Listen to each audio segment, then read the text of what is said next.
Bismillahirrahmanirrahim. Qala Rasulullah sallallahu alaihi wasallam, idza apabila hajja berhaji.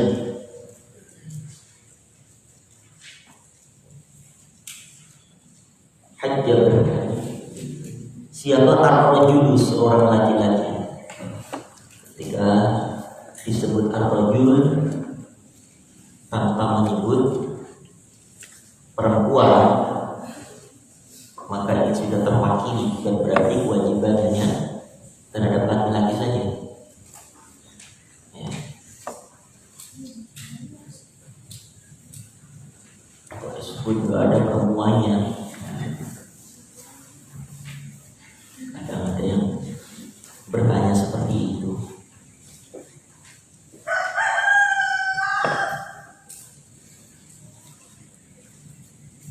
Yaitu bimalin, dengan malin harta,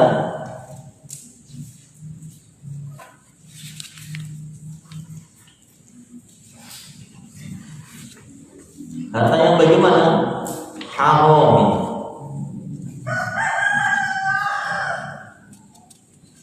yaitu harta yang haram,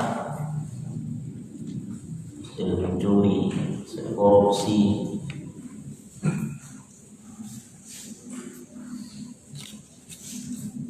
dari merampok uang rakyat, merampok.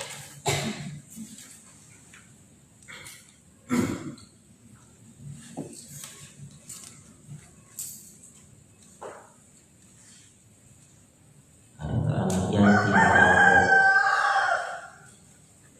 Harta saudaranya dan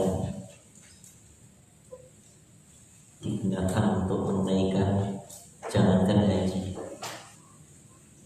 ya, untuk sedekah, untuk zakat, karena yang dihasilkan dari yang haram, maka untuk melakukan kebaikan imbasnya pun jadi tertolak.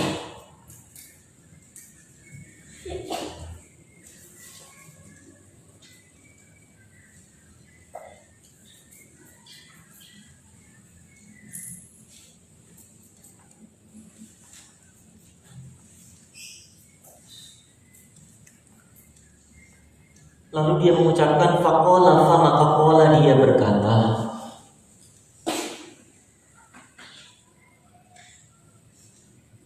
qala berkata, atau qala berdoa, labbaika, labbaika, ku penuhi panggilanmu, labbaika, di kalimat talbiyah yang setiap jamaah haji maupun jamaah ibadah umroh ketika sudah menetapkan niatnya, mulai dari miqat, mulai masuk ke Baitullah, dan dalam keadaan mengenakan pakaian ihram. Tidak ada kalimat yang terindah, teragung kecuali kalimat talbiyah. Kalimat itu labbaik Allahumma labbaik, labbaik la syarika laka labbaik, innal hamda wan ni'mata laka wal mulk la syarika. Apa? Karena takbiran aja ada berapa? Musa hafal takbiran 3 kali. Allahu Akbar, Allahu Akbar, Allahu Akbar. Sampai 2 kali. Allahu Akbar, Allahu Akbar, walillahil hamd. 3 kali. Kemudian ditambah disempurnakan Musa. Wa la na'budu illa iyyahu mukhlishina lahu-d-din walau karihal kafirun.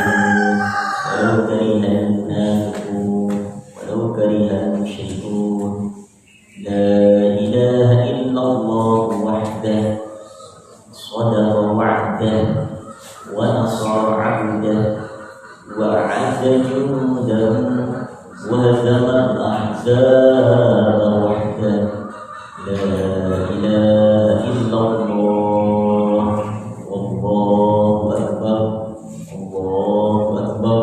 walillahil hamd. Harus ada upaya usaha ketika teman kita, sahabat kita hafal, kita harus memahami masalah keilmuan. Apalagi menjadi wirid saat yaum tasyrik. Ini banyak sekali pertanyaan dari beberapa jamaah.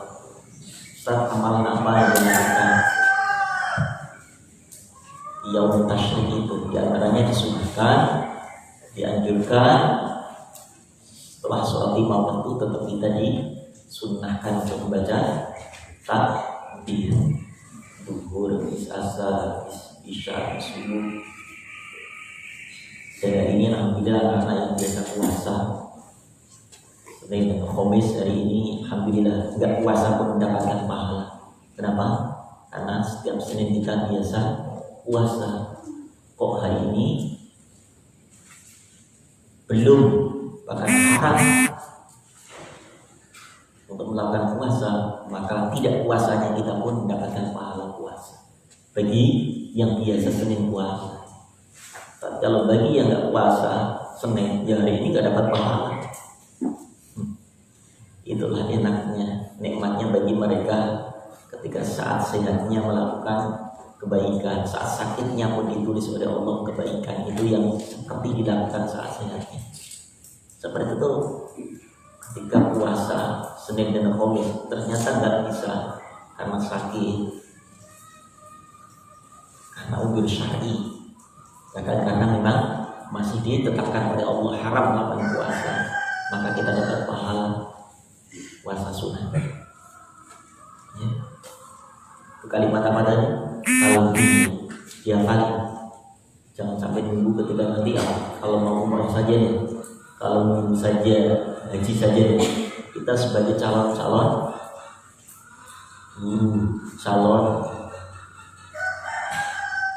pembimbing di masyarakat. Paling tidak, kalaupun kita belum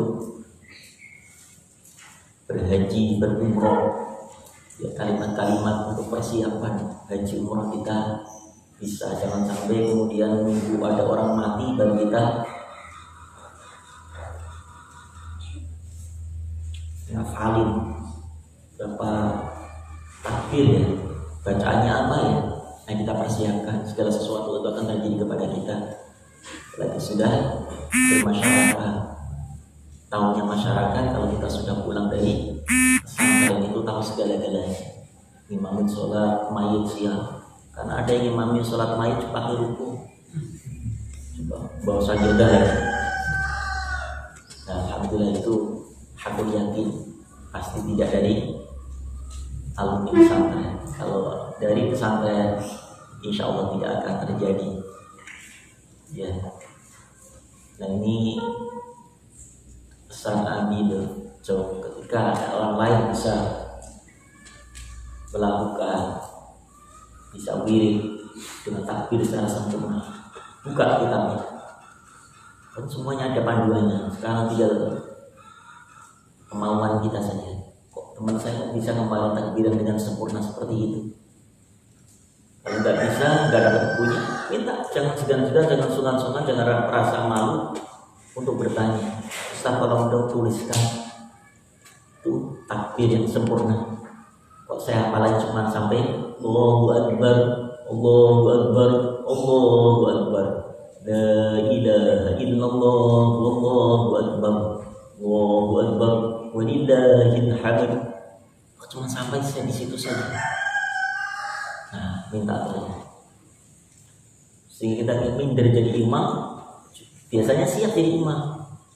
Imam itu, ya, karena imam itu belum hafal takbiran, jadi muter-muter dia nyari tempat gimana supaya nggak jadi imam. Coba biasakan seperti itu ya. Ini PR. Setiap sesuatu yang kita belum bisa, sementara teman-teman kita bisa, ayo jadikan pacuan. Jadi motivasi harus bisa. Apalagi kalimat itu yang cukup simple yang sering kita dengar. Pulang di rumah begitu pas hari tasyrik atau Idul Fitri, ada di KM minta gitu kan, tolong saya takbiran ya. Masa bolak-balik takbir itu saja. Baca lagi, baca pun masih salah. Nah, usahakan upayakan. Beda, coba sempurnakan takbiran. Talbiyah pun begitu. Kita hafal saat ini, setelah hafal kemudian resapi, hayati makna yang terkandung dalam kalimat talbiyah itu. Lalu minta kepada Allah, ya Rabb, jadikan kalimat talbiyah ini suatu saat bisa kami kumandangkan di Arafah, bisa kami kumandangkan di Baitullah, bisa kami kumandangkan ya Allah saat kami memenuhi panggilan bersama ayah ibu kami. Al-Fatihah bisa jadi wasilah terijabannya doa. Karena apa? Ada kalimat kerinduan, keinginan, labbaik Allahumma labbaik. Apa artinya? Ya Allah, aku penuhi panggilanmu ya Allah.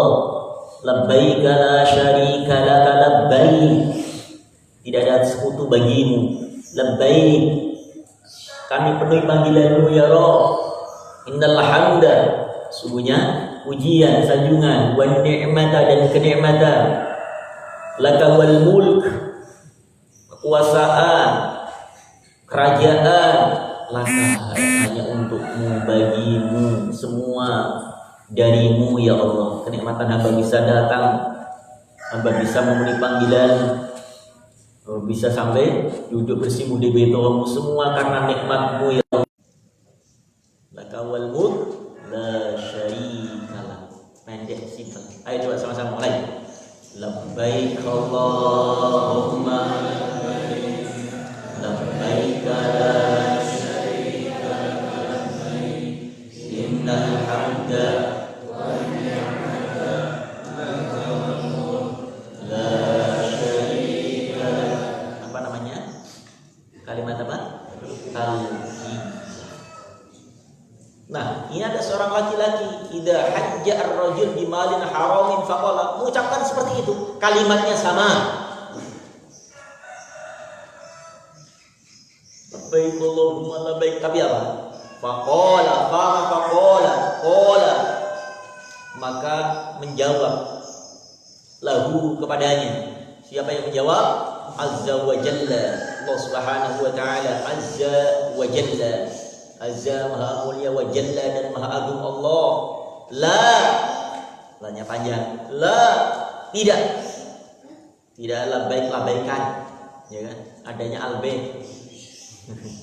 Albaik itu chicken di Arab itu gede-gede ya, Ustaz ya. Di Indonesia itu malah ketemu kemarin di Bandung namanya bukan albaik tapi albaik. Sama chicken juga tapi albaik.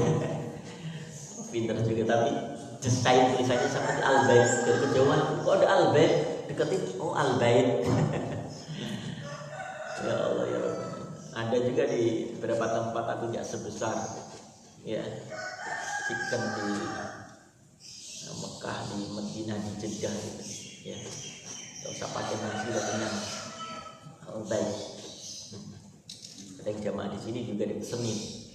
Pesen, Ustaz, tolong ya nanti kalau pulang ya tunggusin, jadi inilah sama kota Jeddah dan antrinya luar biasa itu. Albaik. La tidak kata Allah, labbaika. Apa artinya tadi labbaika? Apa labbaika? Ku penuhi panggilanmu. Enggak ada kalimat labbaika labbaik wala sa'dai wa dan la tidak. Sa'dai kebahagiaan, keberuntungan, kesuksesan bagimu untuk Rawa meriwayatkan dua hadis Ad-Dailami Imam Ad-Dailami. Ya ini menjadi pelajaran amat sangat penting buat kita cucu. Suatu saat kita terjun di masyarakat maka kita harus benar-benar memilah dan memilih apakah harta yang kita dapatkan, yang kita makan, yang kita usahakan itu jadi yang halal atau haram. Karena Rasulullah menyampaikan itu, ya'ti ala ummati zaman, suatu saat akan datang kepada umatku, mereka la yubaluna, tidak memperdulikan hartanya itu min haramin au halal, dapat dari haram maupun halal, yang penting dia dapat. Nah, ini pesan kerisauan Rasulullah sudah sampaikan berabad-abad yang lalu. Dan ternyata kita banyak mendengar kalimat bahkan boro-boro yang halal Ustaz, haram aja susah. Nah, inilah bahayanya. Ini bisa merusak keyakinan tauhid, sehingga akan menjadikan si pelaku atau yang mengucapkan itu benar-benar akan mendapatkan kesusahan, kesulitan di dalam mencari atau ma'isyah untuk yang halal. Karena apa? Ucapan itu akan menjadi suatu hal yang nyata sesuai dengan apa yang menjadi keyakinannya. Ya Allah, ya Rabbana, tidak hanya sebagian dari kita yang ditolak oleh Allah, tapi doa pun tertolak. Ya, doa walaupun dia ya Rabb, ya Rabb, ya Rabb. Dan suatu saat Rasulullah bersama sahabat berjalan, lalu melihat seorang laki-laki sedang berdoa, ia muddu yadayhi, ya, menengadahkan kedua tangannya dengan mengucapkan apa? Ya Rabb, ya Rabb, ya Rabb. Lalu malaikat mengabarkan kepada Rasulullah, fa anna yustajabu du'a'ah, bagaimana mungkin doa orang itu diijabah oleh Allah? Ya kenapa? Berbahasa kita kan itu, kenapa gak diijabah oleh Allah? Padahal satu, dia seorang musafir. Doa orang musafir itu termasuk salah satu doa yang mustajab. Makanya kalau musafir, tamu apa-apa, kalau pas datang, ya kemudian kita sajikan sesuatu yang kita mampu dan bisa, maka kita disunahkan untuk minta doa. Ustaz doain dong, atau akhi doain dong, untuk musafir nih, tamu, semoga hajat kita keluarga diijabah. Angkat kedua tangan itu mustajab doa musafir itu. Doa apalagi saat intal iftar, ketika saat berbuka. Kemudian yang ketiga saat turun hujan, itu juga mustajab. Nah, itu di antara doa mustajab itu ada doa musafir, sedang safar. Tuh sedang safar mustajab. Lalu yang kedua di dalam masjid lagi mustajab lagi di rumah Allah. Terus kemudian etika doa dilihat oleh Rasulullah itu sudah benar, artinya menengadahkan tangan. Nah, ini ada beberapa pendapat, ada beberapa pertanyaan dari jamaah juga sering kita menemukan, ya, polemik etika berdoa. Yang pertama tentunya kita tahu wajib, ya, berdoa boleh dengan bahasa semua apa saja boleh, yang penting dia paham apa yang dia minta. Tapi yang pertama harus awali dengan apa? Membaca tahmid, memuji kepada Allah. Paling kedua apa? Membaca sholawat kepada Rasulullah SAW. Kita doakanlah orang tua kita, lalu kita minta apa yang kita hajatkan dengan menghadap kiblat, angkat kedua tangan. Lalu bagaimana Ustaz? Apakah diusapkan apa tidak tangan kita? Nah, ada beberapa pendapat. Jelas kalau melihat membaca hadis yang pernah kita sampaikan, ketika kita saat berdoa itu memang Rasulullah mengusapkan kedua tangannya sebelum berakhirnya doa. Begitu selesai doa, alhamdulillahirabbil alamin. Ya, bukan ke matanya aja ini, tapi ke seluruh muka wajah beliau. Tapi saat kunut, apakah mengusap? Tidak. Rasulullah saat doa kunut itu tidak mengusap wajah beliau, baik untuk nazilah maupun yang kunut yang kita sekarang kenal ada doa kunut setiap mengerjakan sholat subuh atau 15 hari terakhir bulan Ramadan. Itu nggak pakai mengucapkan wajib. Tapi kalau doa setelah sholat seperti itu, saat kita sudah posisi tangan itu di atas seperti ini, diajarkan untuk mengucap alhamdulillahirabbil alamin seperti itu. Ya dok. Kalaupun ada yang nggak memakai, ya jangan salahkan. Artinya ada beberapa riwayat itu kan hadisnya dhaif. Walaupun dhaif tapi sisi riwayat itu banyak dari ini. Karena predikat hadis itu ada 4 jalur. Pertama apa? Sahih, yang tadinya dhaif, hadis yang lemah, tapi ada perawi ini, jadi naik derajatnya, jadi hasan. Sahih, hasan, dhaif, dan maudhu. Maudhu itu udah tertolak. Dhaif ternyata masih ada riwayat ini banyak yang meriwayatkan, maka naik derajatnya menjadi hasan, boleh dipakai. Kalau dhaif, kalau untuk apa?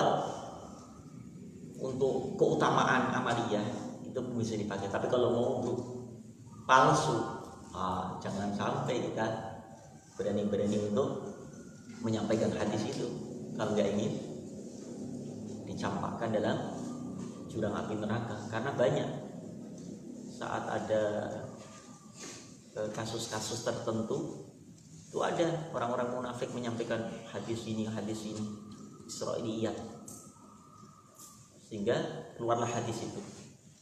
Ya, Rasul menyampaikan barang siapa berani memalsukan hadis ya yang bukan bersumber dariku, maka pantas layak menjadi campakkan di api neraka hukumannya. Karena banyak yang berusaha untuk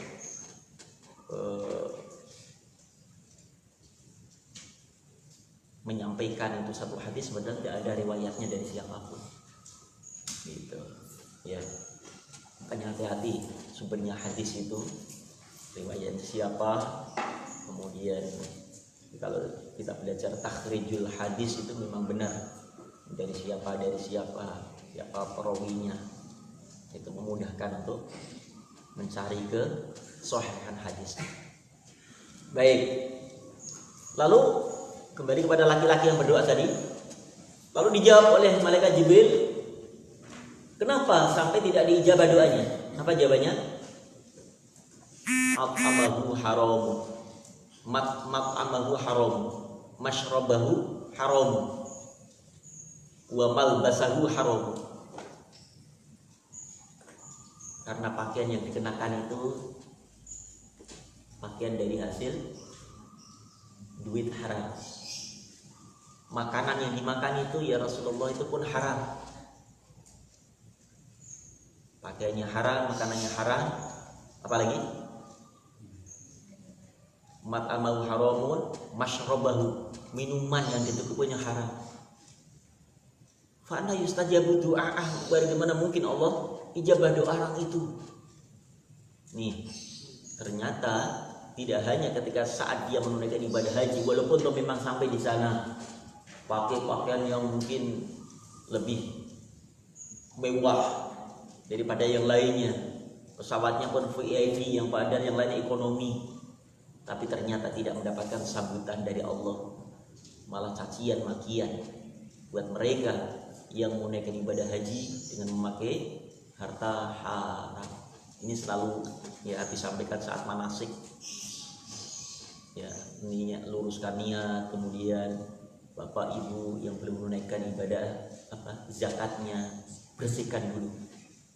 Boleh jadi tidak hanya hasil mencuri, tapi seseorang yang sudah berkewajiban zakat tapi tidak ditunaikan, maka sama dengan dia mencuri harta fakir miskin, karena harta mereka nggak ditunaikan, nggak diberikan. Kemudian sudah berangkat haji, antara kanan kiri tetangga masih pada kelaparan. Mungkin anak-anak juga pernah dengar ya kisah bagaimana seorang tukang sol sepatu, ya, namanya Sa'id bin Mu'afah. Siapa dong namanya? Pernah dengar? Pernah dengar belum? Sa'id bin Mu'affan itu kisahnya dari seorang ulama. Satu riwayat bersumber dari Hasan al-Basri, satu riwayat lain itu bersumber dari Abdullah bin Mubarak. Saya pernah dengar ya kisah ini, yang beliau pulang setelah menunaikan ibadah haji. Abdullah bin Mubarak atau Hasan al-Basri itu bermimpi di salah satu tiang Masjidil Haram karena saking lelahnya, capeknya setelah menunaikan ibadah haji. Beliau tertidur di Masjidil Haram. Dalam tidurnya kemudian beliau bermimpi. Dimimpikan oleh Allah ada perbincangan malaikat, dua malaikat. Apa? Malaikat yang pertama ngomong, sayang ya, jamaah haji tahun ini ternyata semuanya nggak ada yang diterima. Lu kenapa? Malaikat satunya, sesuai dengan catatan kita, malaikat cukup objektif dalam memberikan penilaian. Ya, siapapun dia kalau nggak memenuhi syarat standarisasi diterimanya amal ibadahnya haji, maka bagi malaikat juga nggak diterima. Oh iya Pak, sama ya, dari sama. Berapa tahun ini yang berhaji? Ada 70.000. Ternyata tidak terima semuanya. Ya, karena Rasul menyampaikan kan apa? Ya ti'ala ummati yakhruju aghniyahum lin nuzah. Ada kan? Wa qura'u lirriya wa sum'ah. Wa qura'u lil mas'alah. Ada orang berhaji ternyata dari orang-orang kaya, ternyata hanya wisata saja. Yang fakir miskin minta-minta di sana. Yang orang mati ternyata tujuannya untuk pamer dan nyari gelar saja. Nah itulah diantaranya yang menyebabkan orang tidak terima haji. Dan yang keempatnya adalah karena sumber makanan, sumber dana yang untuk ongkos haji ternyata bersumber dari yang haram, ternyata pun tertolak. Akhirnya datang malaikat Jibril dalam mimpi Abdullah bin Mubarak itu. Enggak malaikat, Allah terima semuanya. Duh, ini tulisan saya, ini si A si B semuanya. Enggak, Allah menerima semuanya karena ada seorang hamba Allah namanya Sa'id bin Mu'affan yang tinggal di Damsyik di Syria. Walaupun dia tidak menunaikan ibadah haji, tapi karena beliau Allah terima semua amal ibadah haji. Subhanallah. Terbangunlah siapa? Abdullah bin Mubarak tadi itu. Ya, dalam riwayat lain namanya siapa? Ada yang mengatakan Hasan al-Basri. Tidak pulang ke rumahnya, langsung mencari di mana keberadaan seorang yang namanya siapa tadi? Sa'id bin Mu'affan, tukang sol sepatu. Cari ke sana kemari. Singkat cerita ketemulah di kampung paling ujung kampung Syria atau di Damaskus itu. Tanya kemudian, Pak, benar kamu namanya Sa'id bin Mu'affan? Benar Pak. Bapak siapa? Ya Abdullah bin Mubarak. Kenal ternyata. Oh, ulama yang sangat populer masyhur. Ada apa sampai jauh-jauh datang ke sini? Tolong Pak ceritakan kepadaku, kata Abdullah itu. Amalan apa yang Bapak lakukan sehingga kalau bukan karena Bapak, mungkin kami dan semua haji jamaah yang lain tidak diterima oleh Allah Subhanahu wa taala. Mohon maaf saya nggak bisa menceritakan Pak. Ya saya kerjaan saya seperti ini. Saya sebagai seorang tukang sol sepatu saja. Tidak lebih tidak kurang. Mungkin hanya saya punya cita-cita, angan-angan ingin sekali ibadah haji. Memang iya. Tiap tahun orang-orang berangkat menuju ibadah haji, saya menangis. Ya, kapan saya bisa berangkat? Lalu saat itulah saya kumpulkan dirham demi dirham, setahun, 2 tahun, 3 tahun, 4 tahun, sampai puluhan tahun. Kurang lebih 15 sampai 20 tahun dia kumpulkan hasil ngesol sepatu. Terkumpul 350 dirham. Diceritakan itu seperti itu Pak, saya kumpulkan. Nah besok mau berangkat sudah terkumpul, sudah persiapan semuanya. Istri saya sedang hamil, sepertinya nyidam malam itu. Dia mencium aroma masakan yang dari rumah sebelah. Akhirnya istri saya ngomong ke saya, Pak, Mas atau Bang, besok abang berangkat, tolong dong minta sekali ini saja. Tuh aroma masakan enak banget tuh kayaknya dari rumah tetangga. Tolong dong minta sedikit saja. Ini mungkin bawaan bayi kita.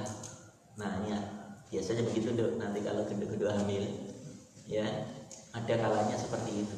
Minta sesuatu kadang di rumah itu ada semuanya, tapi kepinginnya malah yang nggak ada di rumah. Itu hati-hati. Tapi kalau Musa nanti punya istri, tapi istrinya nyidamnya yang aneh-aneh, ya jangan dituruti.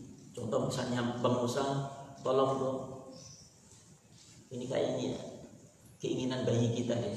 Kenapa? Pengennya melompat dari lantai 2. Ya jangan dipenuhi. Ya. Atau tolong Bang Musa, ini keinginan anak kita.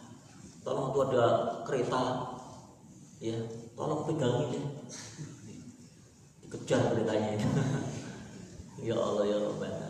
Nah ini kadang aneh-aneh seperti itu. Tapi aku yakin kalau yang di luar sesuatu yang tidak diperbolehkan agama maka tidak boleh dituruti. Ya, sesuatu yang misalnya maslahat boleh dituruti. Kayak tadi kan keinginan makan untuk karena ada aroma yang luar biasa. Makanya dalam etika bertetangga ini Nabi sampaikan, kalau masak apa-apa yang sekiranya tetangga itu tahu, baik ketika saat masaknya, apalagi sampai mencium aromanya, itu wajib hukumnya untuk memberi. Baik tetangga di pesantren seperti anak-anak, ataupun tetangga yang ketika nanti saat anak-anak bermasyarakat. Nah, bagaimana tetangga di sini ya, kita punya sesuatu yang walaupun sedikit bagilah, ya temannya yang kalau di satu kamar, jangan mencari tempat yang tersembunyi, ya. Dan makan menikmati sendiri, itu tidak dibenarkan. Padahal temannya tahu lagi makan enak gitu kan, tutupi pakai sarung, dalam sarung, kriuk. Ya Allah ya Rabbana. Ya, enggaknya walaupun sedikit ya bagi ya secukupnya dengan yang kira-kira teman itu bisa menikmati. Yang penting itu bukan banyak dan sedikitnya apa yang kita berikan, tapi apa? Kita sudah menjalankan sunnah Rasulullah. Yang kedua, bukan banyak sedikitnya tapi perhatiannya. Ya Allah, Musa padahal punya cuman kue sepotong, tapi dibagi loh sama saya. Itu cerita itu, kenangan itu akan terbawa terus sampai akhir hayat Musa. Mungkin Musa begitu meninggal, Tolib dulu dikasih seperti itu, dia akan cerita. Mari jamaah sekalian kita saksikan bahwa saudari kita Musa adalah min ahlil khair. Itu dianjurkan seperti itu ketika saat mensolatkan mayit. Tanya apa ahli kebaikan? Ahli kebaikan. Nah, Tolib boleh, yaitu apa? Udkur mahasina mautikum, pesan Rasulullah. Kita dianjurkan, disunahkan untuk menyebut-nyebut kebaikan-kebaikan orang yang telah meninggal. Itu akan membuat si mayit itu akan mendapatkan fasilitas yang lebih baik daripada fasilitas yang sebelumnya orang menceritakan kebaikannya. Nah itu boleh. Orang baik dia sering dulu di pesantren, dia ya Allah ceritain lagi dengan temannya, dia nggak pelit, nggak bakhil, nggak seperti itu tuh misalnya ya. Nah ini ternyata Sa'id bin Wafa hanya mengiyakan apa yang menjadi keinginan istrinya. Baik, saya akan ke rumah sebelah, ya Musa, seperti itu. Istrinya kalau minta segera penuhi. Begitu masuk, Waalaikum, tok, Assalamualaikum, salam. Temulah tetangganya, ternyata seorang janda yang sudah tinggalkan suaminya. Itu masuk, Bu, mohon maaf, istri mencium aroma masakan yang ibu masak, apakah diperbolehkan kami minta sedikit saja karena sepertinya istri sedang ngidam. Wah, dia melihat ekspresi wajah ibu itu sepertinya ada sesuatu yang memang dia tidak bisa memberikan. Akhirnya keluarlah dari mulut si ibu itu, benar apa yang dikhawatirkan si Pak Said bin Mu'affah. Mohon maaf Pak, saya gak bisa memberikan makanan itu untuk istri Bapak. Ya kenapa? Kita kan bertetangga. Ya sudah, saya beli aja deh. Gak boleh Pak. Mohon maaf, saya gak bisa memberikan dan saya gak bisa juga saya jual. Kenapa? Tolong jelaskan. Dibawalah Said bin Mu'affah ke dapur. Pak, inilah kenapa saya katakan haram untuk Bapak dan halal untuk aku. Saya sudah mencari kesana kemari makanan untuk anak-anak saya. Lihatlah anak-anak yang ternyata apa, sedang di atas stik kartu sambil memegang perutnya dalam keadaan kelaparan. Sudah 3 hari. Kalau sehari sih lapar saja, 2 hari ya lapar, cukup lapar. Tapi kalau sudah 3 hari dia hanya kelaparan. Saya sudah mencari kesana kemari, ke hutan, keluar hutan, kemudian saya gak menemukan sesuatu yang kami dapatkan binatang halal, makanan yang halal. Lalu pulang dari hutan, aku menemukan bangkai keledai, lalu aku bawa pulang dan aku masak sekarang ini. Allahu Akbar. Benar ibu ini bangkai keledai? Benar Bapak. Nangis saya bin Mu'affah. Udah langsung pulang menemui istrinya. Wah istriku, ternyata yang dimasak tetangga kita adalah bangkai keledai. Akhirnya sang ibu pun nangis. Ya Allah Pak, kenapa kita punya tetangga seperti itu? Kita nggak tahu. Karena ya kadang tetangga, apalagi di Mekah, di Madinah atau di penduduk ya selain Indonesia saja, kadang interaksi komunikasi itu tidak seperti di tempat kita. Bisa serawung, bisa jagongan, ya saja. Bisa semua tertutup semuanya. Bersamai, hanya nggak tahu. Ya Allah ya Rabbana. Akhirnya sang ibu, ya udah Pak, ya kita beli belanja apa, kemudian kita masakkan, kita kirimlah. Kemudian Pak Said tunggu ibu. Ibunya nyiapin makanan yang sudah dimasak. Pak Said kemudian ngambil celengan yang ada 350 dirham. Ibu, biarlah Bapak besok gak berangkat haji, gak apa-apa, asal tetangga kita gak kelaparan. Ibu rela? Ibu ridho? Iya Pak, gak apa-apa, aku ridho, aku rela. 15 tahun atau dalam satu riwayat sampai 20 tahun beliau mengumpulkan. Ternyata apa? Uangnya itu kemudian dihadiahkan atau disedekahkan. Disedekahkan siapa? Tangga bawa. Nih Bu, tolong terima. Dalam hati saya bin Mu'affah, ya Allah, ya Allah, ini hajiku ya Allah, ini talbiyahku ya Allah, ini Mekahku ya Allah. Sambil nangis dia, Bu tolong terima. Kami tidak tahu selamat terjadi dalam keadaan kondisi seperti ini. Maafkan kesalahanku sebagai tetangga. Tolong Ibu, ini makanan, jangan makan itu bangkai, jangan dimakan itu. Ini sudah aku masakan, kata istri saya bin Mu'affah. Dan ini Ibu, mudah-mudahan cukup untuk kebutuhan Ibu bersama putra putri Ibu. Allah terima. Saya nangis, lalu berdoa sang ibu itu, ya Allah, ijabah semua keinginan Pak Said bin Mu'affah. Ya Allah, adalah tahu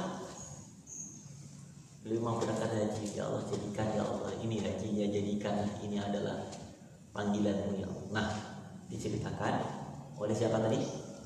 Pada Abdullah bin Mubarak. Akhirnya apa? Abdullah bin Mubarak kemudian mengatakan, benar, inilah yang membuat namamu terkenal di perbincangan para malaikat Allah. Subhanallah, mulia sekali akhlakmu mulia sekali, budi pekerti. Wahai Pak Said, sungguh kami budi kepada. Nah ini dia, ada kalanya etika, akhlak itu lebih didahulukan oleh Allah di hadapan Allah dibanding kewajiban. Ya, akhlak kepada tetangga, akhlak kepada manusia, hablum minannas, kadang-kadang memang lebih diutamakan oleh Allah daripada hablum minallah.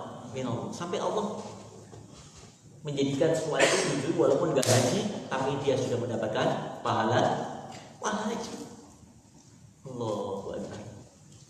Ada kan mungkin pernah habis disampaikan juga gimana Sayyidina Ali ya, karena ingin cepat bisa menunaikan ibadah subuh, tapi kan ada orang tua yang tergopoh-gopoh jalannya, yang tertatih-tatih gitu kan, takut dia. Apakah saya mendatangi, lari meninggalkan, menyelip orang tua ini untuk bisa mendapatkan sholat berjamaah, atau saya menunggu di belakangnya, khawatir nanti jatuh siapa yang menolong. Ternyata Sayyidina Ali memilih apa? Tetap jalan di belakang orang tua ini. Ya Allah, ternyata sampai masjid orang tua itu lewat, nggak mampir ke masjid, karena orang Yahudi. Begitu masuk, Sayyidina Ali udah cemas itu. Waduh, ketinggalan. Ternyata apa? Rasulullah posisinya masih sedang dalam keadaan ruku. Allahu Akbar. Maka ketika saat imam posisi ruku, ketika datang kita, maka kita sudah mendapatkan satu rakaat. Kecuali sudah sami Allahu liman, kita sudah tertinggal. Dan setelah saya sholat, ternyata sahabat Rahmi itu kenapa? Tumben Rasulullah rukuk sampai lama banget begitu. Nggak biasanya dia Rasulullah rukuk sampai selama itu. Dijelaskan oleh Rasulullah, ya saya begitu benar. Biasanya aku nggak pernah sampai selama itu di dalam rukuk. Karena ketika saat saya ini i'tidal, itu malaikat Jibril menekan punggungku sehingga aku nggak bisa untuk segera melakukan i'tidal. Ternyata apa? Subhanallah, ada rahmat Allah, sayang Allah, ada seorang sahabat Rasulullah Sayyidina Ali ingin mendapatkan sholat jamaahnya karena menghormati, karena akhlak mulianya, tetap ditunggu dinanti, dan itu diskenario oleh Allah seperti ini. Nah, maka hati-hati nanti kalau Musa pas imam tiba-tiba rukuknya lama banget. Barangkali ada sahabat kita, teman kita yang masih tertatih-tatih atau di kamar mandi yang belum selesai kan, tapi dia cemas, ya Allah saya ketinggalan jamaah, ya Allah gimana ya Allah, ini belum keluar ini ya Allah, lama banget ini misalnya begitu. Atau antrinya banyak, tok. Ya Allah, ya Allah. Nah siapa tahu ya itu cara Allah. Ya deh, paham hadis ini ya, bisa dipaham. Apapun makanannya, namanya apapun bentuknya, makanan kita, minuman kita, apapun lah, yang penting halal, thayyibah. Jangan sampai kemudian yang penting dapat uang, mau halal mau haram, ngambil nomor 10. Nah ini yang penting, jauhkan kita mendapatkan sesuatu yang halal, apalagi untuk kita makan, untuk kita, anak istri kita, untuk tubuh kita. Sampai Rasulullah, barang siapa memakan barang yang haram kalau menjadi darah dan daging, mana darah dan daging itu dia akan bisa masuk surga sebelum daging itu direbus di dalam neraka. Tergantung bagaimana, banyak mana. Kalau memang semua daging di dalam dirinya itu dari haram semua, dia lama sampai habis. Kalau sedikit, ya insya Allah paling setahun 2 tahun ngambil punya temennya, Musa gosok kakinya langsung godok di neraka, gak gosok gitu. Ya, gosok 2 kali 2 tahun, 3 kali 3 tahun, gosok 10 kali 10 tahun. Ya Allah ya Rabbana. Baik, satu saja yang penting istiqomah kita untuk bisa mendapatkan kemuliaan keistimewaan sholat isyraq. Ya anak-anakku, terus jaga itu walaupun sepertinya kecil, tapi luar biasa di hadapan Allah nilainya. Kita dapat hadiah apa? Haji dan umroh sempurna. Ini anak-anakku mau ujian tahfidnya kapan? Hari ini atau besok? Hah? Hari ini apa besok? So, siap semua ya. Nggak ada yang muter-muter, nggak ada yang alasan. Dan masih tasyrik berarti ya. Mulai ujian tahfidz berarti kita tetapkan besok. Allah sudah kita informasikan setiap akhir bulan, setiap awal bulan kita akan mengadakan ujian tahfidz supaya tahu satu bulan apa yang sudah kita dapatkan. Apakah hafalan kita satu bulan itu melekat atau tidak, atau hilang semuanya. Maka inilah diantaranya Abi ingin melihat ya kesungguhan, keseriusan dalam menghafal itu. Kalau hafalannya berarti memang hafal. Kalau hanya setoran saja kemudian kita tinggalkan, ya nggak hafal namanya, ngapal aja. Ya, insyaallah besok pasang spanduknya Musa Al-Imtihan, ya, pasang semuanya. Kemudian insyaallah mudah-mudahan memudahkan kita mampu dan bisa menjaga hafalan yang sudah kita hafal hari demi hari, malam siang. Ya Allah, 24 jam kita dengan Al-Quran. Nah ini hasilnya satu bulan. Ya, kita disimakkan, nggak ada yang ujian di ustaz atau di kakak-kakak yang lain, semua wajib diambil. Ya, jangan bilang, tapi tadi dia sudah ujian saya dengan siapa? Dengan Kak Musa. Jadi ada nepotisme gitu kan. Nah, kalau dengan Abi, ya kafaratul majelis, hal kami tiga. Syahadu alla ilaha illa anta astaghfiruka wa atubu ilaik. Ya Allah, ampuni dosa kami, terima amal ibadah kami, wa ijabah doa kami. Doa setelah taklim saja. Silakan anak-anakku yang punya keinginan, punya hajat, sampaikan hajatnya.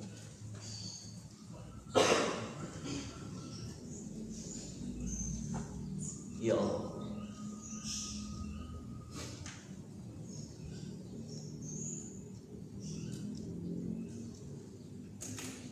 ya Allah, ijabah, ya Allah, ijabah.